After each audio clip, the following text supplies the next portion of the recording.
Et j'espère que vous allez bien. On va essayer de progresser un peu dans notre programme de mécanique du sol là.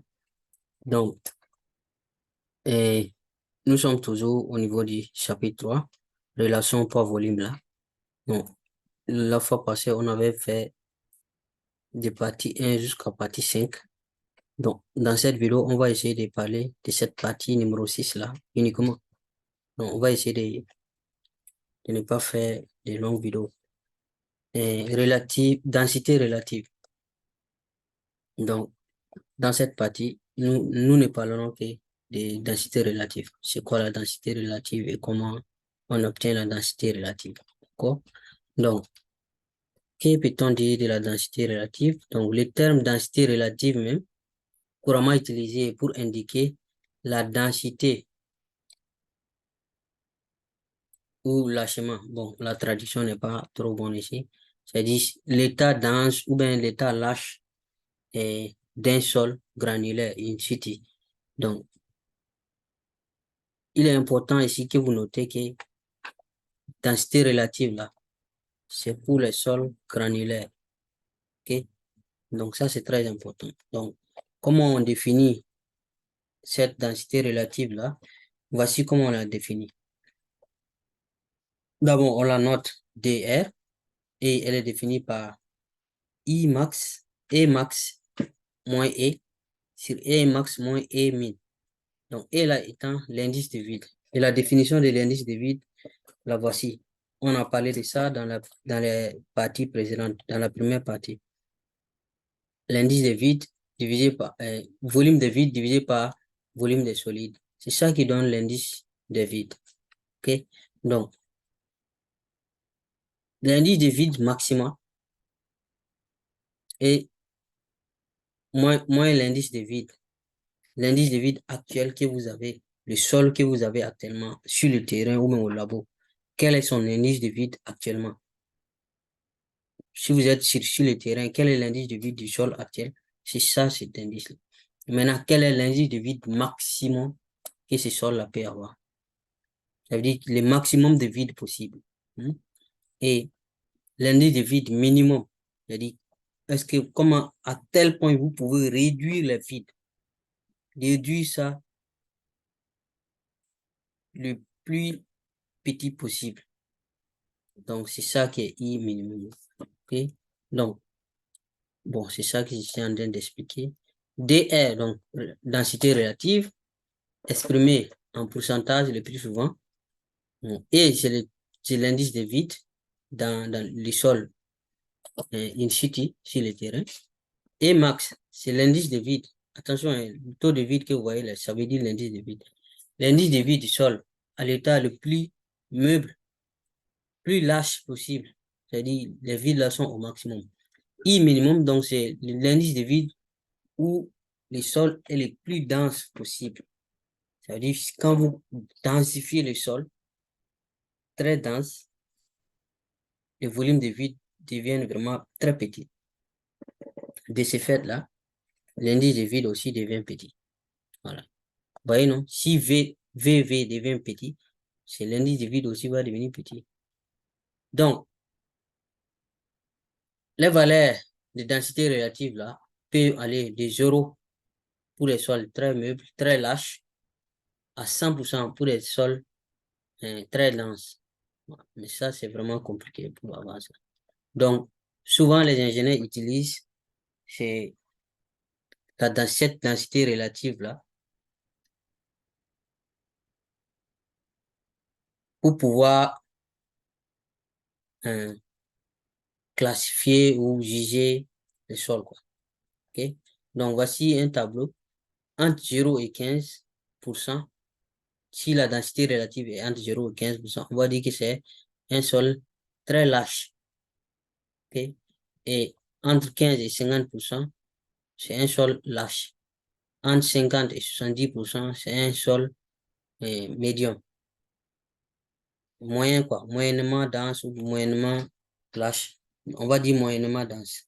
Donc, si la densité relative est entre 70 et 85%, donc, on va dire que le sol est est dense, très dense. Entre 85% et 100%, le sol est très, très dense. Donc, c'est juste des classifications. Densité relative. Donc, voici la formule originale définition de la densité relative en fonction des indices de vide. OK? Dans la pratique, souvent, sur les sols sur place, on peut trouver des densités relatives supérieures à 20% ou 30%. Okay? Allant de 20% à 30%. Donc, ces densités relatives in situ. Maintenant, souvent, quand on a ces densités-là, c'est très faible. Donc, si vous construisez votre structure, si ce genre de sol-là, peut-être ça va se densifier après et ça va créer des tassements et ça peut provoquer la rupture de la structure, par exemple. Donc, il arrive qu'on essaie de compacter le sol pour augmenter la densité et pour arriver dans les environs de 85% là, souvent c'est vraiment difficile, quoi. C'est vraiment des challenges. OK. Donc, je remets juste les formules de densité relative là ici, avec toutes les définitions. Okay. Donc, on va voir maintenant quelles sont les autres manières d'obtenir la densité relative. Là, on a obtenu la densité relative juste avec les indices de vide. Donc, on peut aussi obtenir densité relative en utilisant la porosité. C'est possible. Et comment ça se fait? On profite de la relation qui existe entre la porosité et l'indice de vide là pour obtenir ça. Donc, si vous voyez, si vous vous rappelez, on avait fait, attention, il n'y a pas accent ici. Donc, on avait fait, et quand on avait fait dans la première partie, il y avait ces relations. Donc, nous, on peut profiter de cette relation-là. L'indice de vide égale à porosité divisé par 1 moins porosité. Donc, en utilisant cette formule-là, ici, j'ai juste ramené la formule ici, on peut dire que le E max, l'indice de Vix maximum, donc ça va faire N max sur 1 moins N max. Donc, si vous voulez E, vous utilisez N. De E max, donc ça sera N max. N max. Donc, N max là, vous voyez vous-même, si le N est au maximum, l'indice de vide aussi sera au maximum. OK? Les deux, si je peux dire, les deux fonctions, même sans déplacement. Donc, le E min, donc, ça sera obtenu avec N min, même si il y a d'autres qui n'ont jamais entendu parler de N max et puis N min. Donc, la densité relative, là, en ce moment, sera obtenue en remplaçant, dans cette formule de densité relative, on va remplacer le E max par tout ça pour avoir N. Le E min, on va remplacer par tout ça. N min sur 1 moins N min. OK? Donc, N max, N min, donc, sont des porosités. Porosité du sol dans les conditions plus lâches, les plus denses, respectivement. Okay? N max, c'est densité, porosité plus dans les cas où c'est plus lâche. N min, porosité dans les cas où le sol est plus dense possible. OK? Une autre manière encore, je laisse toujours ça ici. Ça, on va considérer ça comme notre définition. On cherche encore une autre façon de retrouver la densité relative, là. Cette fois-ci, en utilisant les poids unitaires, le poids volumique unitaire sec, minimum, maximum et minimum possible. Donc, dans la première partie de ce chapitre, on avait vu ces équations-là. On dit que le rho dry, là, rho D, densité, le poids volumique sec, peut être obtenu en utilisant cette formule. GS, gamma oméga, gamma W, 1 plus E. OK? Donc, on peut utiliser ça. Donc, dans cette formule-là, si vous tirez les E, qu'est-ce que vous allez obtenir? Donc, on peut dire que E égale à gravité spécifique multipliée par poids de l'eau, là. Ça, ce n'est rien d'autre que le poids des grains secs. Ça, là, GS fois gamma W, là. C'est gamma S. Hein. On est d'accord? Voilà. Donc, si vous avez les GS de votre sol, pour avoir le gamma S, vous multipliez les GS par le gamma de l'eau. C'est simple. Parce que la formule de gravité spécifique dit que c'est gamma S divisé par gamma de l'eau. Donc, en multipliant, vous pouvez obtenir ça. Donc, si on a cette formule de E, donc, à votre avis, que sera E max? Avec quoi on va obtenir E max? C'est quand la densité est plus forte ou c'est quand la densité est plus faible? Donc, si l'indice de vide est grand, si E est au maximum possible, ça veut dire que le sol est lâche. Donc, la densité est faible. Donc, ici, c'est un peu opposé. Donc, si l'indice de vide là est petit, c'est-à-dire le volume de vide est vraiment réduit, très petit, VV là, sera petit. Donc, en ce moment, l'indice de vide est petit. Quand le volume de vide est petit, c'est-à-dire le sol est dense. Donc, c'est pour vous dire que E max va correspondre à une densité ou poids volumique faible. Et minimum, quand les volumes sont petits, et minimum, ça veut dire que le sol sera très dense. C'est ce que ça veut dire. Voilà. Donc, le E max sera obtenu avec gamma D minimum. Voilà. Le poids volumique sec dans l'état plus lâche. OK? Si le sol est lâche, ça veut dire que le taux de vide là est au maximum. Il y a le maximum de vide possible. Donc, le sol ne pèse pas beaucoup. Parce qu'il y a trop de vide dans le sol. Par contre, le E minimum là sera obtenu avec D max, la densité plus élevée. Voilà. Donc, en remplaçant, on va obtenir cette nouvelle formule-là de notre DL, de la densité relative, en utilisant ça. Voilà. D max ici. En utilisant cette formule aussi, vous pouvez obtenir votre densité relative. Juste en utilisant les gamma D minimum ou gamma D maximum. Donc, si vous allez dans votre labo pour avoir le gamma D, c'est simple. Assurez-vous que votre sol est sec. Obtenez le poids et le volume. Donc, poids divisé par volume, vous obtenez le poids volumique. Ou, on peut aussi passer avec les densités, c'est-à-dire masse volumique. Au lieu de poids volumique, on peut passer par masse volumique. Mais, comme je vous ai dit depuis dans la première partie de ce chapitre, que tout ce que vous faites avec les poids, vous pouvez faire avec les densités. Donc, si on utilise en termes de densité, on aura exactement la même chose. Regardez les formules, c'est la même chose, sauf que au lieu de gamma, on a rho. Pour remplacer tous les gamma par des rho et puis ça passe. Voilà.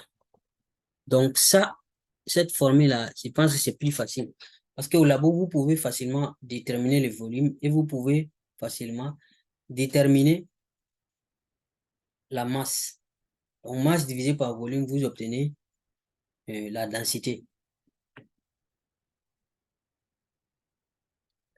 OK. Donc, je remets ces deux-là ici. On continue. Densité relative en utilisant les poids volumiques. Densité relative en utilisant les, les densités, la masse volumique. Donc, quelle est maintenant la procédure pour obtenir? Là, on va s'intéresser juste on va s'intéresser juste à ça, aux densités là. Uniquement aux densités. OK? Donc,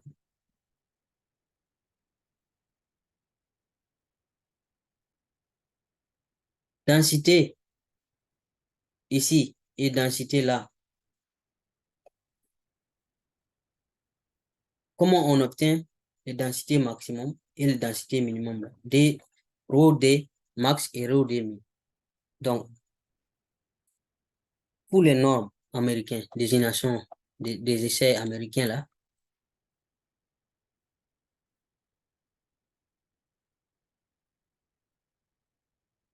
la procédure utilisée pour déterminer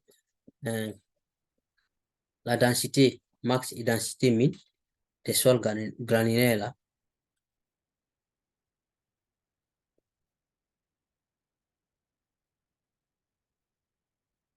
La procédure consiste à utiliser une moule d'un volume environ, d'un volume de 2830 cm3, comme moule Proctor là, quelque chose comme ça. Est-ce que vous voyez ça? Donc, vous utilisez ce moule là.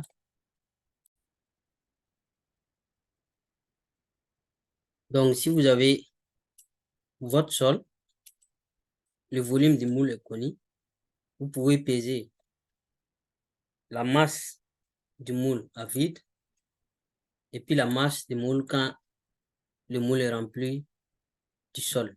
Donc, la masse du moule plein, moins la masse du moule vide, vous obtenez la masse de votre sol.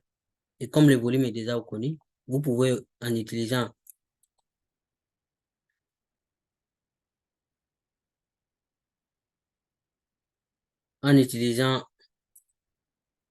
je ne sais pas si quelque chose, pardon.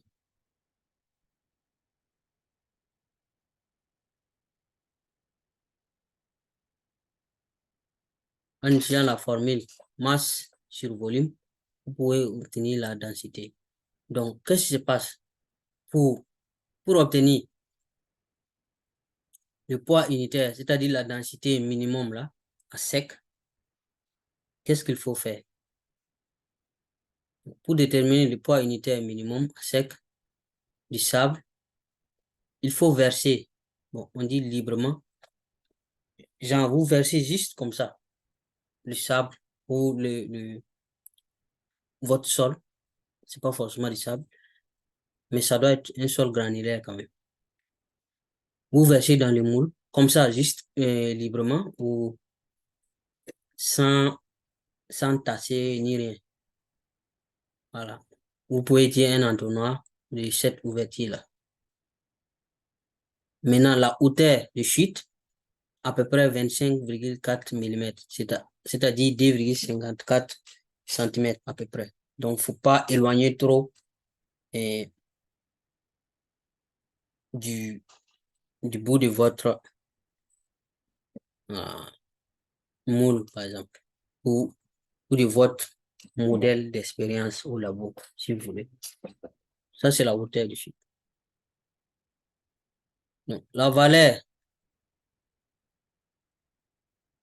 de votre poids unitaire minimum là, ou densité minimum, peut être calculée donc en utilisant ça. Donc, comme je le disais, comme le poids du moule à vide est connu et le poids du moule plein est connu, poids du moule plein moins poids du moule vide, vous obtenez poids ou bien masse, hein, c'est la même chose.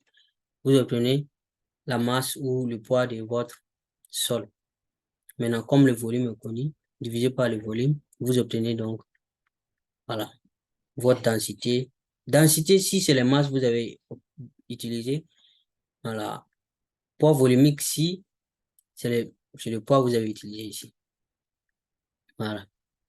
Poids du sol, et puis, attention, sol sec, hein, donc, ça veut dire il faut vous assurer qu'il n'y a pas, le sol n'est pas humide. Voilà. Volume du moule.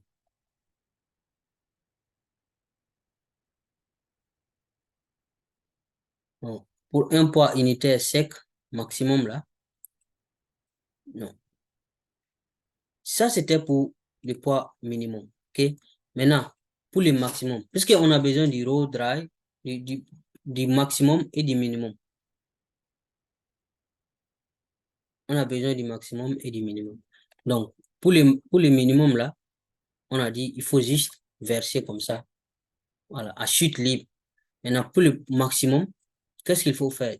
On utilise souvent, on fait vibrer le sol, en réalité, dans le moule, là, pendant 8 minutes. Donc, c'est comme si là, on met ça sur une table qui vibre, une table qui va, et qui secoue, quoi. On secoue la table.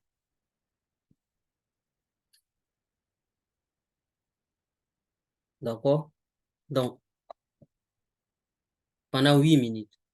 Et un supplément de 14 kilonewtons par mètre carré. Donc, ça veut dire que en plus de secouer le moule là, au-dessus du sol aussi, on ajoute une charge. Donc, pour augmenter la densité. Voilà. Au-dessus du sable, là, du sol, on va ajouter une charge. On a dit 14 kilonewtons par mètre cube, par mètre carré, pardon. Mais ça, c'est le standard américain. Peut-être dans votre pays, le standard est différent. Donc, vous voyez ici les masses là. Voilà. Les masses qui sont là, le sol étant dans le moule, on ajoute cette masse, par exemple, en changeant les masses, les poids là, on ajoute les poids dessus. Donc, ça va donner quelque chose.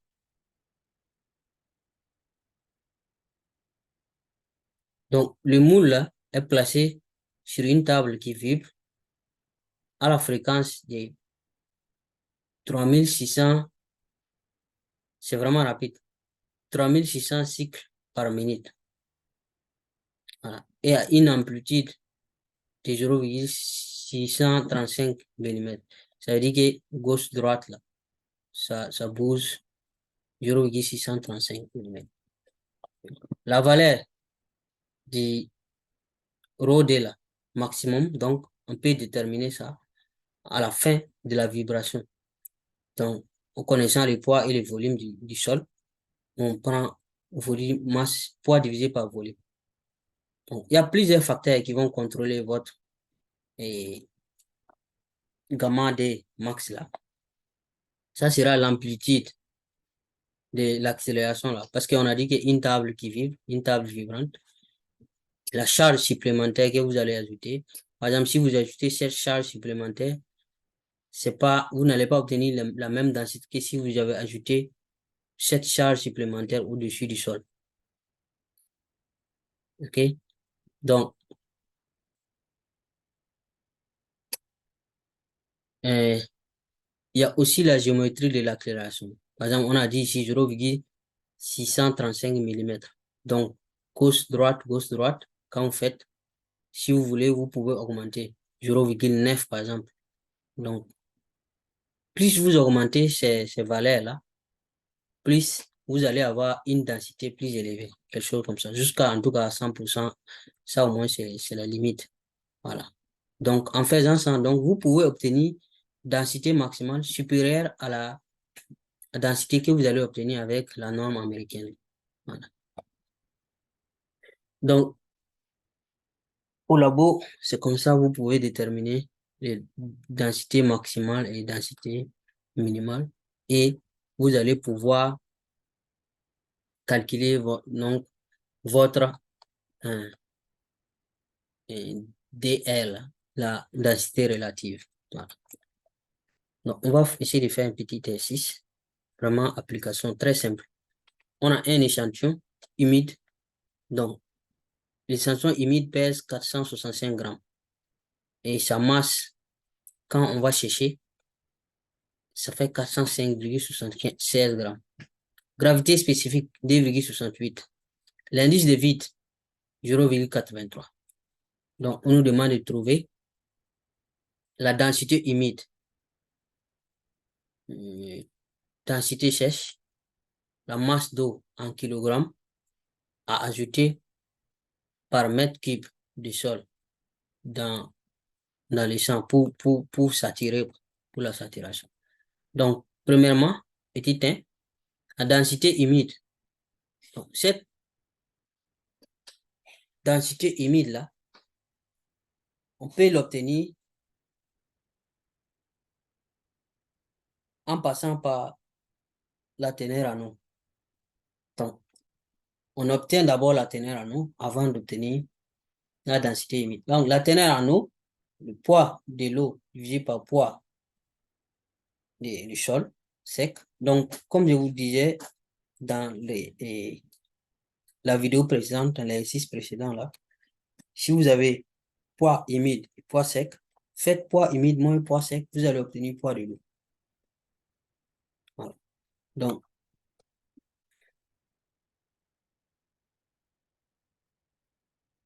celui-là, humide, et ce poids-là, le poids sec. Donc, ça nous donne le poids de l'eau. Ça moins ça. Donc, divisé par le poids sec. C'est ça, le poids sec là qui est poids des grains solides. Donc, on obtient teneur en eau 14,6%. Il ne faut jamais oublier que vous pouvez dire aussi c'est 0,146. Voilà. C'est comme si c'est 14,6 divisé par ça. Densité. Donc, pour avoir la densité, on peut utiliser cette formule de la densité là.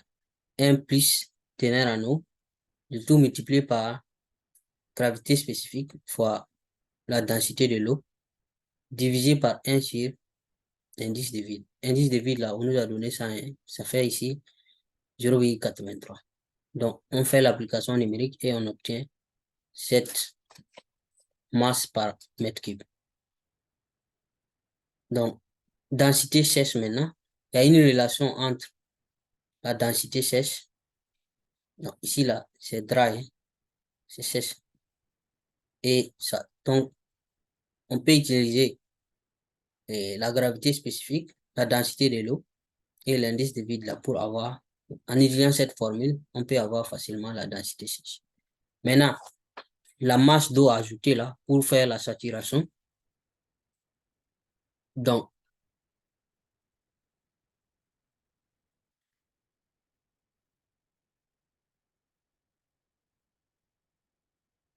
la masse d'eau ajoutée, c'est très simple. Il suffit juste de prendre la masse saturée là, la densité saturée moins la densité actuelle, tout simplement. Donc, la densité saturée là, on peut l'obtenir facilement en utilisant cette formule. Donc, densité saturée et l'eau sat en passant par la densité de l'eau, l'indice de vide et bon, toutes ces formules-là, ça y est dans les vidéos précédentes. Hein. Donc, j'espère que je n'ai pas besoin d'expliquer trop ça. Donc, en faisant l'application numérique, on obtient la densité à l'état saturé là. Donc, si on prend la densité à l'état saturé là, moins la densité actuelle, on pourra savoir la masse d'eau ajoutée par mètre cube, parce que c'est par mètre cube. Si on avait dit la masse d'eau ajoutée tout simplement, ça allait être un peu compliqué. Donc, par mètre cube. Voilà. Donc, je pense que c'est tout. On va s'arrêter là. Et peut-être dans la prochaine vidéo, on va essayer de terminer le chapitre carrément. Merci bien.